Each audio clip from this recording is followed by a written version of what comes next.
Naš heroj Lazar je postao ideal narodnog heroja tek onda kad ga je pesnik opevao prema ovakvom idealu. Inače, istorijski knez Lazar je bio samo svirepi čovjek feudalnog doba, sebični gospodar, neumitni vladar.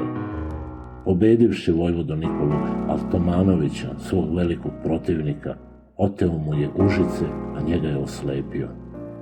Ali docnije, žrtvujući svoj život i svoju državu na Kosovu za nebesko carstvo, postao je herojem za ideale narodne, najpopularnijim vladarom istorije i najzad postao je svetac, kao što bi u antičko doba bio postao takozvanim polubogom.